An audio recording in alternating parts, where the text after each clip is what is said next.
이 시간은 예수 그리스도 안에 있는 아버지 하나님의 자녀들에게 있어서 예수 그리스도의 이름으로 행하여야 되는 물질에 대하여서 말씀을 드려보려고 합니다.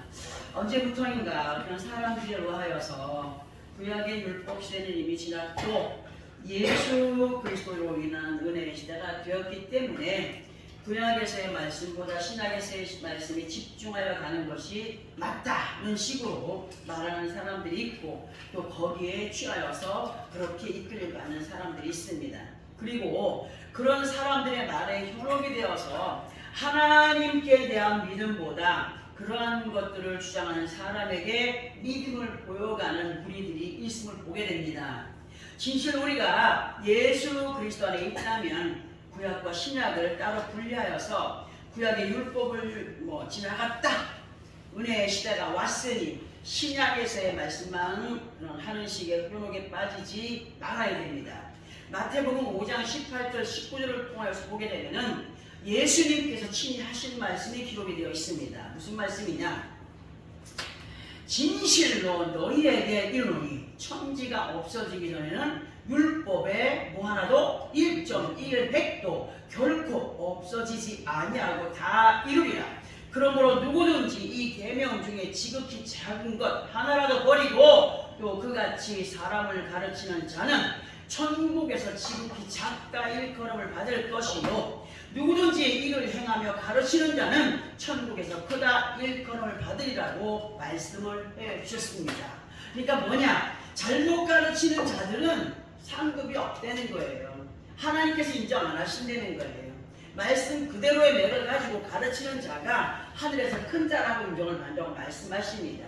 그리고 율법의 1.1획도 틀리지 않고 완전하게 이루시고자 원하여서 오신 분이 누구요? 예수님이신 것을 알게 하십니다. 그리고 또 예수님께서 마태복음 5장 17절을 통하여서 하신 말씀이 내가 율법이나 선지자를 폐하러 온 줄로 생각하지 말라. 폐하러 온 것이 아니고 완전하게 하려 함이라고 말씀한 것이 기록이 되어 있습니다. 그러므로 아무리 시대가 달라지고 우리가 은혜의 시대에 살아가고 있는 사람들이라고 할지라도 구약에서의 하나님과 그 말씀 그리고 기록된 율법을 우리는 정말 찌끌 하나만큼이라도 소홀히 여기지 말아야 됨을 확고하게 마음에 새겨서 믿음으로 행하여가는 우리 모두가 되기를 예수 그리스도 이름으로 부탁을 드립니다. 이제 우리 본문으로 돌아가서 말씀을 드려봅니다. 먼저 본문 21절을 통하여서 언급이 되어 있는 레위 자손에 대하여서 보게 되면은 레위 자손은 그때 당시 이스라엘의 모든 장자들을 대신하여서 하나님께 구별되게 드렸던 사람들이었습니다. 야곱과 레아 사이에서 태어난 셋째 아들 레위의 후손들 그들을 레위 자손이라 합니다. 이들은 아버지 하나님의 성전에서 모든 일들을 도맡아 행하였던 사람들로 지금 시대로 말을 해본다면 예수 그리스도께서 만왕의 왕으로 완전한 제사장이시며 그 이름과 함께 성전의 일을 맡아 행하여가는 목회자들이라고 칭할 수가 있습니다. 그때 레위 자손 하나님의 일을 본격적으로 맡아서 예배도 드리고 모든 것들을 맡아서 행하였던 사람들의 삶은 지금의 목회자들의 삶과 같다라고 할 수 있습니다. 큰 교회에서는 교회 안에 많은 사람들이 월급을 받고 일하는 직원들까지도 레위 자손들이라고 할 수가 있습니다. 그러니까 보통 보면은 이렇게 교회를 관리하는 사찰 집사는 그렇고 사찰을 하면 안 돼요. 사찰은 절에서나 쓰는 말이죠. 관리 집사, 성전을 관리하는 사람 이렇게 해야 됩니다. 근데 그렇게 사람들이 얘기를 하죠. 그리고 이와 같이 아버지 하나님의 성막의 일을 담당하는 레위인들에게는 먹고 살기 위한 육신의 직업을 갖지 못하게 하셨습니다.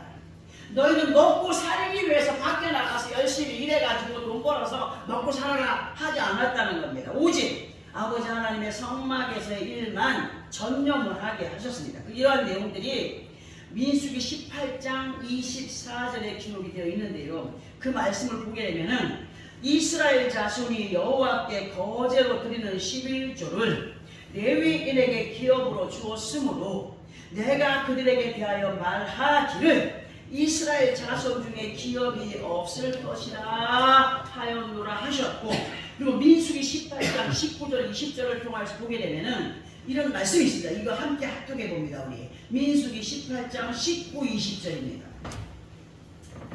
19, 20절 시작. 이스라엘 자손이 여호와께 거제로 드리는 모든 선물은 내가 영광 몫의 음식으로 너와 네 자녀에게 주노니 이는 여호와 앞에 너와 네 후손에게 영원한 소금의 언약이라. 여호와께서 또 아론에게 이르시되 너는 이스라엘 자손의 땅에 기업도 없겠고 그들 중에 아무 분깃도 없을 것이나 내가 이스라엘 자손 중에 네 분깃이요 네 기업이니라. 아멘. 하나님의 언약의 약속의 말씀이 되는 거예요. 이 말씀의 총체적인 의미를 지금 현 시대의 목회자들에게 하시는 말씀으로 들어본다면, 교회는 네가 나의 이름으로 이끌어갈 너에게 맡겨진 뭐라? 기업이다. 너에게 지급될 분깃은 이스라엘 자손들을 통하여서 얻게 되리라 하시는 의미의 말씀이 됩니다. 이 약속은 19절 마지막 부분을 통하여서 영원한 소금의 언약이라, 변하지 않는 하나님의 말씀의 언약이라고 하십니다. 영원히 변치 않을 하나님의 약속으로 언약이라고까지 하셨습니다. 하나님의 언약이란 하나님과 하나님 자녀들 사이에 맺어진 아주 엄숙한 약속이며 계약이 됩니다. 근데 문제는 이러한 하나님의 언약이 사람들에 의하여서 변질이 되어 가고 있다는 것입니다. 무슨 말이냐면 요즘 세대 속에서 많은 교회들이 거대한 무리들로 인하여서 거대한 물질을 만지게 되고 더한 욕심들로 아버지 하나님께 드려지는 예물을 사람들의 방법으로 변형을 시켜서 긁어 모으는 가운데 그것 때문에 교회 안에 분쟁이 나고 분열이 나고 하는 일들을 우리 보고 있지 않습니까? 뉴스를 통해 너무 많이 보고 있습니다. 그러나 예수 그리스도 안에는 아버지 하나님의 자녀라고 한다면 하나님께서 원하시고 명령하신 대로 행하여 가는 우리가 되게 되고, 하나님을 모르는 사람들에 의하여서 교회는 아이고 기업이야, 저 교회는 굉장히 큰 기업을 하고 있네 사람들이 말합니다. 하나님을 알지 못하는 사람들이 그런 말을 합니다. 그런 사람들에 의해서 교회는 기업이네 하는 소리를 듣지 않으려고 한다면 하나님의 뜻 안에서 모든 것들을 행하여 가야 됩니다.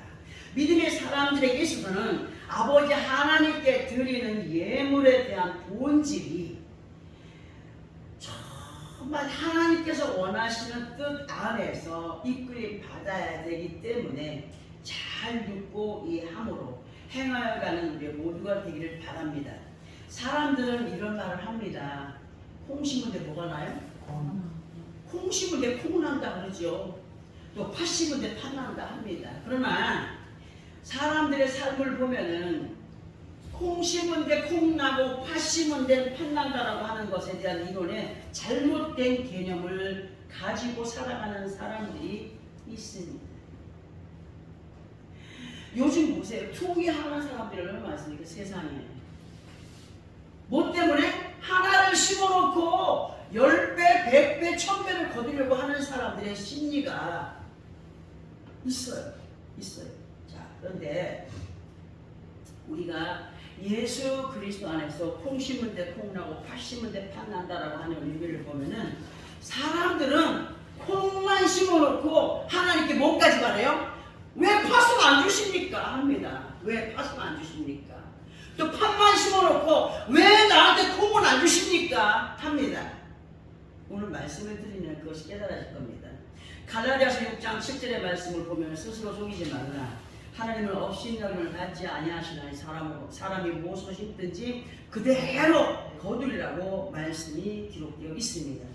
무슨 말씀을 드리고 싶어서 이런 말씀을 드리냐 하면은 많은 믿음의 사람들 중에는 자기 자신이 하나님 보시기에 좋은 믿음을 가지고 행하여 가고 있다는 착각 속에 빠져 있는 사람들이 있습니다. 그래서 지난번에 방송에 어떤 호 땡땡 교회 김 땡땡 목사라는 분이 어떤 분한테 그랬죠? 그 부목사님한테 왜 거기에 신방을 안 가냐? 왜 신경을 안 써주냐? 그 사람은 우리 교회 VVVIP야! 이거 뭐예요? 어? 사람이 인정하는 자기한테 잘하고 많은 걸 받쳐주고 하는 하나님 앞에 VVVIP는요 하나님께 순종하는 자입니다. 응? 무엇으로 심든지 그대로 거둡니다. 응? 잘 들어보시기 바랍니다. 콩 심은 데 콩 나고 팥 심은 데 팥이 납니다. 눈에 보이는 넓은 밭들이 겨울에는 그냥 흙밭입니다. 때로는 풀밭입니다. 그리고 갈아 엎어진 밭이 똑같은 밭처럼 보여져도 뿌려진 씨앗에 따라서 그 밭이 양파밭이 되기도 하고 배추밭이 되기도 하고 콩밭이 되기도 하고 팥밭이 되기도 합니다. 만약에 농부가 팥을 거두어야 할 밭에 순간 착각에 하여서 콩을 심어놓고 팥을 쌓였다면 팥이 올라오겠습니까? 절대로 올라오지 않습니다. 왜? 팥밭인데도 불구하고 콩을 심었기 때문에 팥이 안 올라오는 겁니다. 이러한 설명의 말을 주로하고 예수 그리스도 안에 있는 우리가 아버지 하나님 앞에 드리는 예물에 대한 것으로 돌아갑니다. 우리가 아버지 하나님 앞에 드리는 예물을 밭에 뿌리는 씨앗으로 비유를 해볼 때 많은 사람들은 11조를 왜 하며 감사 예물을 왜 하며 소원 예물을 왜 하는지 대하여서 구별 또는 구분하지 못하는 사람들이 너무나 많습니다. 우리가 하나님 앞에 드리는 예물에 대하여서 쉽게 설명을 드려본다면 예를 들어서 한 달에 한 번씩 드리는 11조를 그 한 달에 밭에 11조를 심는다로 표현을 해봅시다. 종자씨를 밭에 종자씨 심을 때 약하고 공판이 나고 썩은 거 심습니까? 거두어진 알곡 중에서 최상급의 알맹이를 밭에 희생으로 심습니다.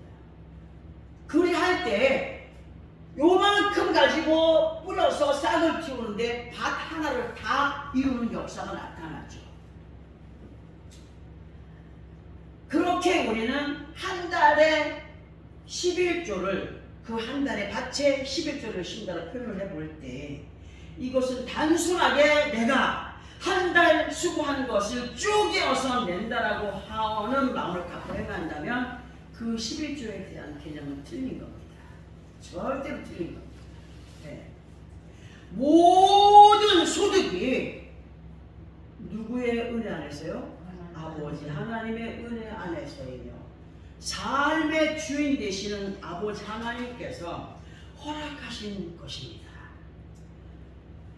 만약에 하나님이 그에게 돈 벌 수 있는 건강과 재능을 주지 않았다면 벌 수 없습니다. 벌고 싶어도 몸이 아파서 움직여 행하여 가지 못하는 사람들 너무나 많습니다. 하나님께서 이만큼을 주셨으니 이것에 대한 10분의 1을 아버지 하나님의 언약을 따라서 행하여 드립니다 라는 이러한 믿음의 의미가 있을 때 이 모든 것을 주신 하나님이 우리에게 이렇게 감사의 조건을 주시고 기뻐할 조건을 주셨으니 하나님의 것 몽땅 다 드리고 이거 먹고 살 수 없잖아요. 이 중에 11조를 언약하신 말씀대로 드립니다. 내 것에서 주는 거 아닙니다. 내 것에서 하나님께 주는 거 아닙니다. 그러한 믿음 모든 것이 다 하나님의 것이지만 그 안에서 우리의 것들을 남기고 하나님 앞에 드려지는 이 예물 이것만이 아니라 우리의 모든 생사, 화복의 모든 것들이 하나님의 것이지만 그만큼 약속되어 드립니다. 그 드림은 무엇을 위해서 드리냐? 생활의 풍요로움을 위하여서 드리는 겁니다. 잘 다듬어진 밭에 튼실한 종자의 씨를 뿌리는 것, 이런 의미를 갖고 행할 때 그러한 의미가 우리 마음에 가득히 차 있다는 겁니다. 하나님을 향한 믿음의 마음.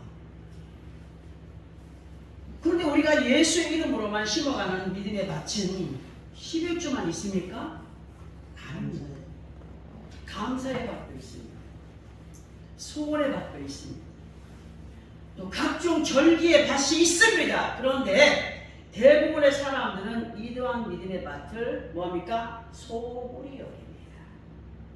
그러면서도 뭐래? 감사의 열매를 거두기 원하고 소원하는 것들을 이루기를 바라지 않습니까? 응? 말씀은 우리들에게 심고 뿌린 대로 거두리라 하신 것에 대하여서 확실하게 알려주고 계십니다. 그러니까 절대로 확신이 없다면 행하지 말아야 됩니다. 확신이 없다면, 믿음이 없다면 행하지 말아야 됩니다. 왜냐하면 드리는 마음이 준비가 안 된 겁니다. 절대로 확신이 없으면 하지 말아야 됩니다. 시험에 들기 때문에. 그리고 많은 믿음의 사람들이 드려진 물질에 대하여서 참으로 궁금하게 생각하고 나름대로 많은 생각들을 가지고 계산도 하고 죄를 짓습니다. 물론 대형 교회와 개척 교회 같은 작은 교회에는 차이가 있습니다. 말씀으로 봅니다. 민수기 18장 25절부터 26절까지입니다. 민수기 18장 25절 26절 시작. 여호와께서 모세에게 말씀하여 이르시되 너는 레위인에게 말하여 그에게 이르라. 내가 이스라엘 자손에게 받아 너희에게 기업으로 준 11조를 너희가 그들에게 받을 때 그 11조의 11조를 거제로 여호와께 드릴 것이라. 아멘. 여러분들을 통해서 드려진 예물들, 저는 확실하게 아버지 앞에 열의 하나로 꼭 띄어드려야 됩니다. 하나님의 말씀이십니다. 11조가 들어왔고 예물이 들어왔느냐? 거기서 넌 또 아버지 앞에 열의 하나 올려드려라. 그래서 그렇게 행하는 겁니다. 이 말씀의 의미를 우리가 연결을 시켜서 그 의미를 보게 되면 하나님의 자녀들이 하나님 앞에 드린 11조의 예물을 너희들의 곧 목회자들 앞에 기업으로 준바된 11조를 우리가 받았다면 그 받은 11조에서의 11조를 거제로 하나님 이거 하나님 주습니다. 거제로 여호와께 드리라고 26절 마지막 부분에 기록되어 있습니다. 그만큼 감격하는 마음을 가지고 하나님이 주신 것에 대한 감사를 가지고 행하는 것입니다. 하나님께서 주신 것입니다. 위로 아래로 아버지 앞에 감사합니다. 사람을 통하여서 얻어진 물질이지만 이것을 허락하시는 분은 누구야? 하나님이십니다. 라는 감사의 의미를 표현하는 것을 말할 수 있습니다. 거제라는 것이.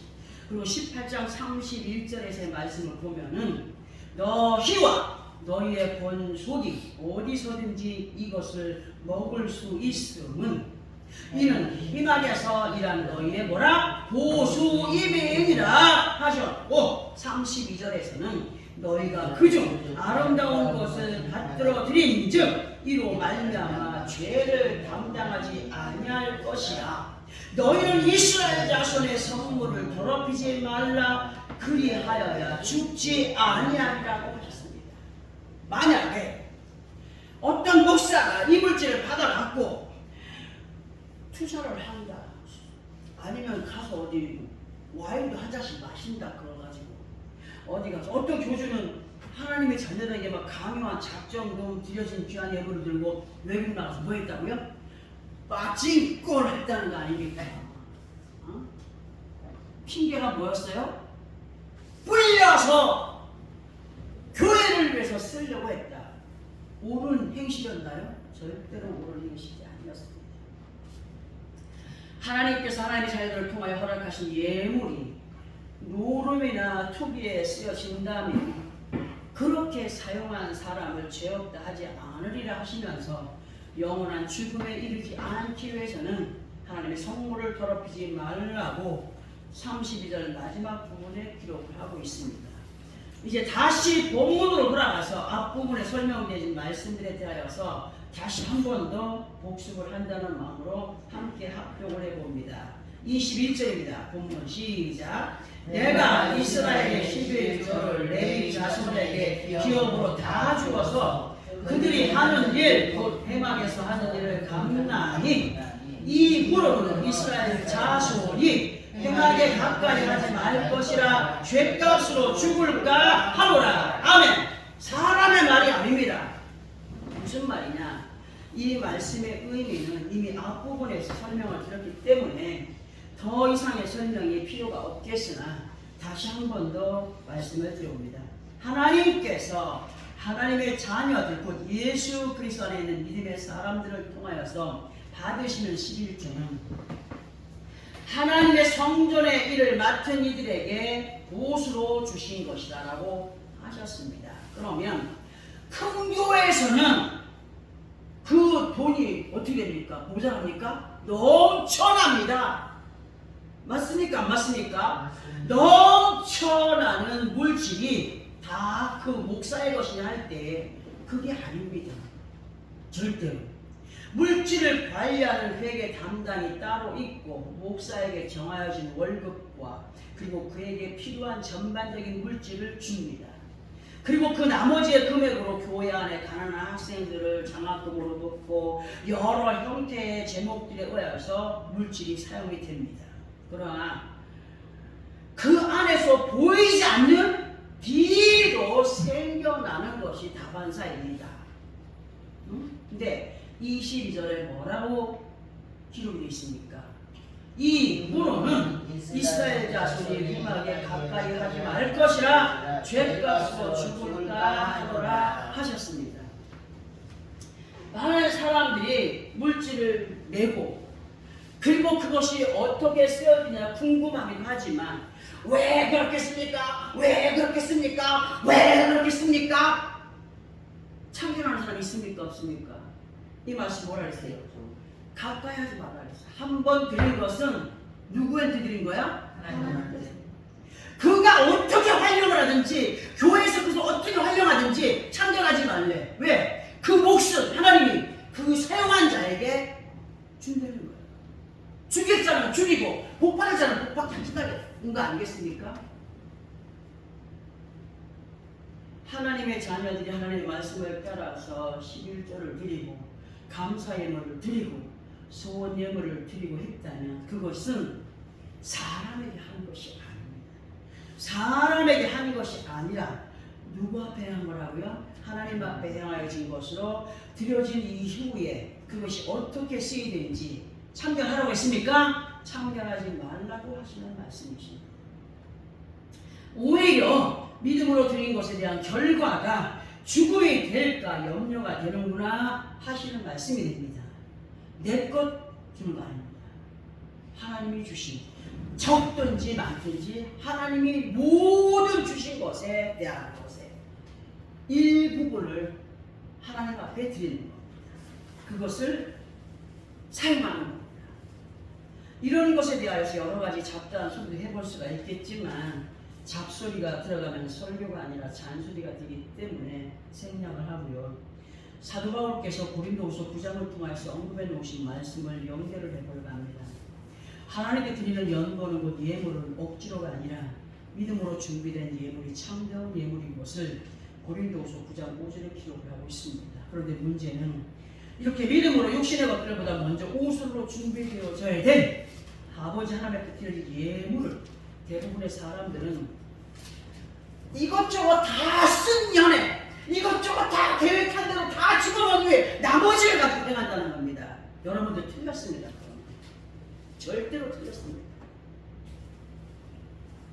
나머지의 것에서 행하여 가는 사람들, 그리고 그렇게 나머지의 것을 행하려 하다 보니 아버지 앞에 드리는 예물에 대하여 인색함을 갖게 되세요. 왜? 모자라니까. 드리는 예물에 인색함을 보인다. 사람의 생각이 자연스럽게 들어가게 된다는 사실입니다.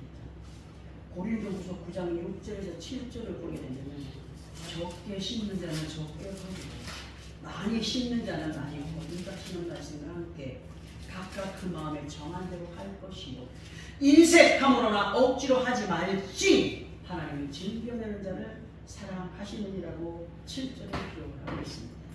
이 말씀에서 즐겨낸다고 하는 것은 하나님께서 약속하신 것에 대한 확신과 함께 당연히 드려져야 할 것을 기쁨과 즐거움으로 행하여가는 믿음의 모습을 하나님께서 사랑하신다고 하시는 말씀입니다. 또 어떤 약속이 있기 때문인가에 대하여서 보게 되면 하나님이 하는 것을 약속하셨어요. 사도 바울께서 기록한 말씀을 보면은 고린도 후서 9장 8절부터 15절까지 좀 길지만 함께 합독을 해보겠습니다. 고린도 후서 9장 신약성경 295페이지에 있습니다. 9장 8절부터 15절까지 우리 함께 찾았으면 합독합니다. 시작. 하나님이 모든 은혜를 너희에게 넘치게 하시나니 이는 너희로 모든 일에 항상 모든 것이 넉넉하여 모든 착한 일을 넘치게 하려 하심이라. 기록된 바 그가 흩어 가난한 자들에게 주었으니 그의 의의가 영원토록 있느니라 함과 같으니라. 심는 자에게 씨와 먹을 양식을 주는 이가 너희 심을 것을 주사 풍성하게 하시고 너희 의의 열매를 더하게 하시리니 너희가 모든 일에 넉넉하여 너그럽게 연보를 하면 그들이 우리로 말미암아 하나님께 감사하게 하는 것이라. 이 봉사의 직무가 성도들의 부족한 것을 보충할 뿐 아니라 사람들이 하나님께 드리는 많은 감사로 말미암아 넘쳤느니라.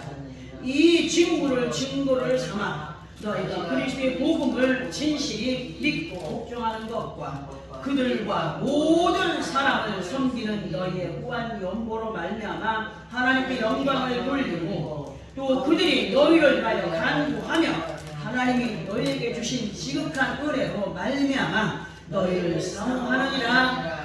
말할 수 없는 그의 은사로 말미암아 하나님께 감사하노라. 제가 그동안 참 이렇게 신문는데 요즘에 보니까 하나님은 정말 공짜가 아니더라고요. 응? 그 사람들을 통해서 이것저것 얻게 하시는데 야, 이게 정말 신기하더라. 응? 멀리 전화가는 목사님 뭐 보내드릴게요. 아, 나 그런데 좀 습관이 안 들어서 그러지 마세요. 그래서 이미 사놨다 보낼게요. 그래서 아버지 내가 오늘 아침에도 밑에 새벽에 내려와서 이 음식을 만들기 전에 나오면서 걸어오면서 하나님 뭔 일인가 모르겠어. 뭔 일이지 네가 왜 모르니? 심는 자에 거둔다고 하지 않았느냐? 아멘. 저한테는 예외일 것이라고 생각했던 착각, 믿음 없는 사람. 우리는요 이 시간 듣게 하신 말씀 그리고 알게 하시는 말씀을 마음에 새겨 행하는 가운데 말라기 3장 8절을 보면 어떤 말씀이 있느냐. 말라기는 구약성경 맨 마지막에 있는 말씀인데요. 사람이 어찌 하나님의 것을 도둑질하겠느냐. 그러나 너희는 나의 것을 도둑질하고도 말하기를 우리가 어떻게 주의 것을 도둑질하였나이까 하는도다. 이는 곧 11조와 동문물이라. 그리고 도둑질하는 자의 결과는 저주인 것을 9절에 기록을 하고 있는데 9절을 기록하고 있고 10절을 통하여서는 만군의 여호와가 이르노라. 너희의 온전한 11조를 창고에 들여 나의 집에 양식이 있게 하고 그것으로 나를 시험하여 내가 하늘 문을 열고 너희에게 복을 쌓을 것이 없도록 붙지 아니하라 오라고 하셨습니다. 하나님은 교회 안에 모든 전반 살피십니다.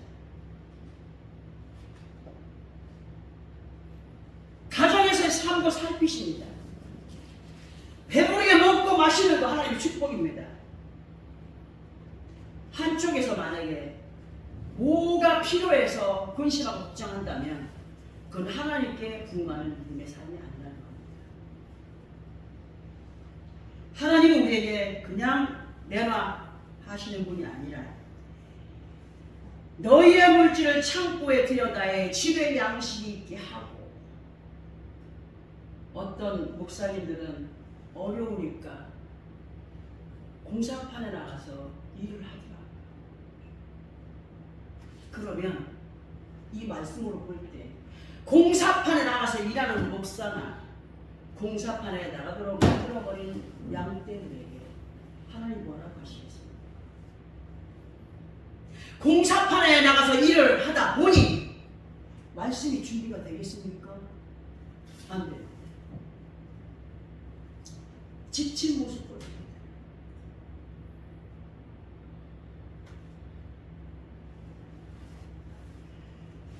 하나님은 심는 자에게 거두게 하십니다. 나의 집에 양식이 하고 것을 나를 시험하여, 하나님이 시험을 하고 있습니다. 나를 시험해봐라. 내가 하늘문을 열고 너에게 복을 쌓을 곳이 없도록 굳지 않으라 하셨습니다. 사람의 말이 아니라 하나님의 말씀이십니다. 독일은 교회가 있습니다. 그러나 독일에서의 목사는, 교회 목사는 나라에서 월급을 줍니다. 그러면 간절히 기도하겠습니까? 안 하겠습니까? 넘치니까, 자연스럽게 나오니까 안 합니다. 기도 없습니다. 기도 없이는 그 영혼이 살아있지 않습니다. 기도하는 자는 영혼이 살아있다고 말씀하지 않습니까? 여러 가지 잡다한 근심 걱정으로 인해서 목회자가 어려움을 겪는다면 그 목회는 절대로 제대로 된 목회가 아닙니다. 너무나도 자연스럽고 교회에서는 부족함이 없습니다. 여러분들, 이러한 말씀들 우리 교회에서만 하는 아닙니다. 어느 교회에 가시든지 훗날 그럴 때도 올 것입니다. 어느 교회를 가든지 어느 교회 목사 밑에서 신앙생활을 하든지, 그것은 하나님의 말씀이기 때문에 여기서뿐만 아니라 예수 믿는 하나님의 사람들이라면 하나님 말씀에 순종을 하여 가는 믿음의 삶이 복이 된다는 사실입니다. 욕심스럽게 왜 당신 안 했어? 왜 감사협을 안 해? 왜 소원협을 안 해? 왜 뭐 안 해? 안 하지 않습니까? 가르쳐 알게 하여 모르는 것을 알고 행하여 가는 자들이 되게 하기를 원하여서 우리에게 말씀하십니다. 심지 않은데 거두겠습니까? 예수 그리스도 안에 있는 우리 모든 아버지 하나님의 지혜와 명철 가운데 거한 믿음의 사람들은, 내가 수고를 했는데 왜 해? 새벽부터 나가서 일했는데 왜? 애끼고 나중에 하나님이 불어버리면 뭐와 같이 날아가? 먼지와 같이 날아가. 많은 사람들이 많은 것을 가진 것에 만족을 하는 삶, 하나님께 대한 만족을 드리지 못하는 삶을 살아가다가 훗날 후회합니다.